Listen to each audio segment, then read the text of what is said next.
समय कितना अजीब होता है ना। राजा को रंग बना देता है, गुमनाम को बदनाम कर देता है। सुपरहिट लोग कब सुपर फ्लॉप हो जाते हैं कुछ पता नहीं चलता। हाल ही में हमने 2024 के आईपीएल के लिए 10 टीमों को अलग अलग प्लेयर्स पर इन्वेस्ट करते देखा। 19 दिसंबर 2023 आईपीएल ऑक्शन। दुनिया भर के खिलाड़ियों पर भर भर के पैसों की बारिश हुई। छप्पर फाड़ कर बिड हुए, लेकिन उसे किसी ने नहीं खरीदा। बिड करना तो दूर, उसका नाम सुनते ही सब ऐसे कतराने लगे मानो उसे कोई जानता ही नहीं। पूरा ऑक्शन बीत गया, लेकिन उस पर किसी को कोई तरस नहीं आया। किसी ने उसकी कद्र नहीं की, उसे बुरी तरह भुला दिया गया। कल उसका करियर ही खत्म कर दिया गया। मगर सवाल ये है, क्या सच में वो इतना बुरा खिलाड़ी था? क्या वो ये सब डिजर्व करता था? क्या इतिहास रचने के बाद भी उसके नसीब में गुमनामी ही लिखी थी? तो क्या फायदा फिर उस बुलंदी का जिसने उसी 19 दिसंबर के दिन इस टैलेंटेड प्लेयर को स्टार बना दिया था? सिर्फ साल ही तो अलग था। 2016 की वो टेस्ट सीरीज थी। केएल राहुल तो 199 पर आउट हो गए, मगर इन जनाब ने अपना चांस नहीं छोड़ा। 300 रन ठोक दिए थे। आखिरकार 7 साल का सूखा खत्म हुआ था। वीरेंद्र सहवाग के बाद भारत को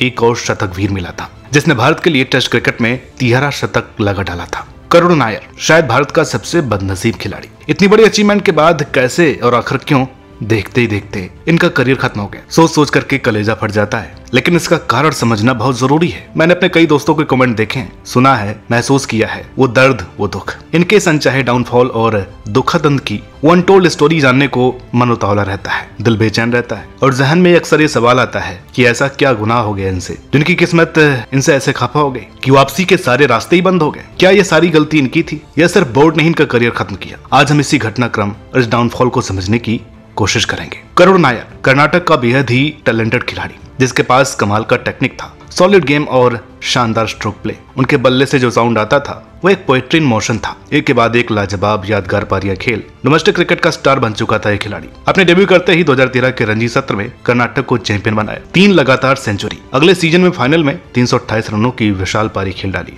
और फाइनल में 300 बनाने वाले ये पहले खिलाड़ी बने और टीम को फिर से चैंपियन बनाया। सालों की कंसिस्टेंट परफॉर्मेंस के दम पर इन्होंने भारतीय टीम में जगह भी बनाई। और 2 टेस्ट पुराना था वो करियर, जहाँ सिर्फ 3 पारियों के बाद उन्होंने कुछ ऐसा कर दिया जिसने इतिहास रच दिया। अपने तीसरे ही टेस्ट में 13 शतक जड़ दिया। दुनिया सेंचुरी से शुरू करती है, लेकिन इन जनाब का तो इंटरनेशनल करियर ही 13 शतक के साथ शुरू हुआ था। मैच 381 के 304 रन। एक ही दिन में शतक भी पूरा किया, दोहरा शतक भी और फिर तीसरा शतक भी। वीरेंद्र सहवाग के बाद आखिरकार भारत को कोई दूसरा मिल गया। उस कीर्तिमान का आलम कुछ ऐसा था कि करुण का नाम अब हर फैन की जुबान पर होता। मगर यहाँ इनकी सबसे बड़ी गलती और वो बदकिस्मती रही थी चोटिल रहाणे की रिप्लेसमेंट के तौर पर खेलना, जो वाइस कैप्टन थे। अब जाहिर सी बात है कि अगर आपका उप कप्तान लौटेगा तो आपको तो बाहर किया ही जाएगा। वे वापस आए और करुण नायर को बाहर बेंच पर बिठा दिया गया। इनके 300 को तो बिल्कुल नजरअंदाजी कर दिया गया। यार कितने खिलाड़ियों ने ऐसा कारनामा करके दिखाया है। विराट कोहली, रोहित शर्मा, रिकी पॉन्टिंग, यहाँ तक कि क्रिकेट के भगवान सचिन तेंदुलकर भी आज तक अपने इतने बड़े टेस्ट करियर में कभी 300 नहीं बना पाए। लेकिन जिस बंदे ने पदार्पण के समय ही ये कारनामा कर दिया, उसे उठाकर बाहर कर दिया गया। मतलब कमाल है यार। कोई तुम्हारी बैटिंग को याद नहीं रखना चाहता है और ना ही तुम्हारी कोई कदर है, चाहे तुमने कुछ भी अचीव क्यों ना किया हो। अगर टीम मैनेजमेंट ने तुम्हारा करियर खत्म करने की ठान ली है तो फिर तुम चाहे 400 मार दो, 500 मार दो, तुम्हारी कोई इज्जत नहीं होगी। और सही बताऊं तो उस दिन भी विराट ने डिक्लेयर ही किया था। ये 304 पर आउट नहीं हुए थे। अगर लगे रहते तो कितना स्कोर होता कोई सोच भी नहीं सकता। अच्छा चलो, बद्रीनाथ जैसे प्लेयर का केस समझ में आता है। वो तो यार एक्सट्रीम लेवल की बदकिस्मती थी। उनकी पीक उस समय थी जब भारतीय टीम में सचिन, द्रविड़, गांगुली, लक्ष्मण जैसे प्लेयर मौजूद थे, जिससे कि आप कितना भी अच्छा कर लें टीम में जगह नहीं बन सकती। लेकिन उसके बावजूद उस दौर में डेब्यू कर पाए, ये उनकी बहुत बड़ी अचीवमेंट थी। लेकिन करुण नायर का केस कुछ अलग है। क्या उस वक्त इतने टैलेंटेड प्लेयर मौजूद थे कि इन्हें आगे नहीं खिलाया जा सकता था? खैर प्लेयर्स तो बहुत थे, लेकिन कोई ना कोई ऐसी कड़ी थी जहां इनकी जरूरत थी। ओपनिंग स्लॉट तो फुल था। 3, 4, 5 पर भी हमारे दिग्गज सेट थे जो काफी अच्छा कर रहे थे। लेकिन नंबर 6 काफी विवादास्पद रहा, जो कि मेरी समझ से बिल्कुल परे था। कभी साहा, कभी अश्विन तो कभी जडेजा, ये सब चल रहा था। लेकिन 300 मारते ही अगले 2 मैचों में टीम में उनकी जगह नहीं बनी। बांग्लादेश वाले मैच में भी नहीं खिलाया गया और फिर ऑस्ट्रेलिया के खिलाफ पहले टेस्ट की हार के बाद सीधा इन्हें आग उगल रहे उस बॉलिंग अटैक के सामने उतार दिया गया। अब साफ सी बात है, खुद को इनकी जगह रख करके देखिए।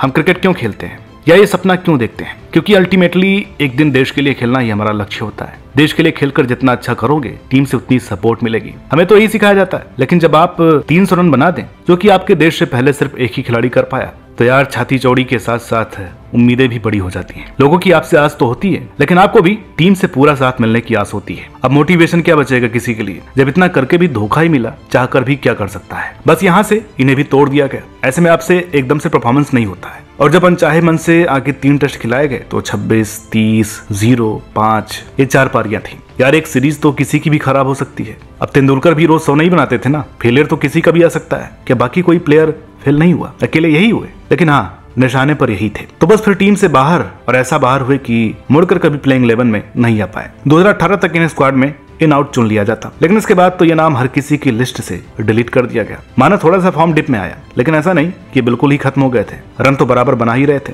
डोमेस्टिक सर्किट में विजय हजारे ट्रॉफी भी जीते और सैयद मुश्ताक अली ट्रॉफी में भी खूब रन बना करके आए थे, मगर नो रिवार्ड। और यहाँ से कंसिस्टेंसी की प्रॉब्लम भी शुरू हो गई। अब एक चीज साफ हो चुकी थी कि इस टीम के दरवाजे अब इनके लिए नहीं खुलने वाले हैं, और वही हुआ। दोबारा कभी इन्हें मौका नहीं मिला। हालात बद से बदतर तब हो गए जब कर्नाटक की रणजी टीम से भी इन्हें 2022 में ड्रॉप किया गया। व्हाइट बॉल फॉर्मेट तो वैसे नहीं खिलाए जा रहे थे। यहाँ से भी पत्ता साफ। आईपीएल के आंकड़े भी इनके साधारण से ही लगते हैं। पिछले साल सिर्फ 2 पारियों में मौका मिला, वहाँ भी कुछ खास नहीं कर पाए। इस बार तो अनसोल्ड चले गए और फिर करियर पर फुल स्टॉप। ओडीआई करियर 2 मैचों में खत्म हो गया, टेस्ट करियर 6 में। बस जो था यही था, इसके आगे कोई रास्ता नजर नहीं आ रहा था टीम में आने का। करियर भी खत्म हो गया। इन्हें इस तरीके से ट्रीट ही नहीं किया गया जो डिजर्व करते थे। ज्यादा नहीं तो कम से कम 10 टेस्ट तो खेलना ही चाहिए था उस पारी के बाद, लेकिन नहीं, ऐसा नहीं हुआ। और जिस ओडीआई फॉर्मेट में नंबर 4 और 5 कभी सेटल ही नहीं हुआ, क्या वहां इनको ट्राई नहीं किया जा सकता था जब इतने अच्छे फॉर्म में थे? लेकिन नहीं, लेकिन वहां भी ऐसा कुछ नहीं हुआ। अब क्या फायदा, प्लेयर का तो करियर आपने खत्म ही कर दिया। दुख तो इस बात का है कि वैसे तो कप्तान कोहली और कोच शास्त्री संजय बांगर प्लेयर्स को काफी बैक करते थे, पर इनके साथ ऐसा सलूक ये कुछ पल्ले नहीं पड़ा। अभी मिस्ट्री बरमूडा ट्रायंगल से भी बड़ी मिस्ट्री है। बाकी सॉरी करुण नायर, हम फैंस चाहकर भी आपका करियर नहीं बचा पाए। आप अपनी बातें कमेंट बॉक्स में रख सकते हैं। मिलते हैं आपसे अगली वीडियो में, तब तक के लिए नमस्कार।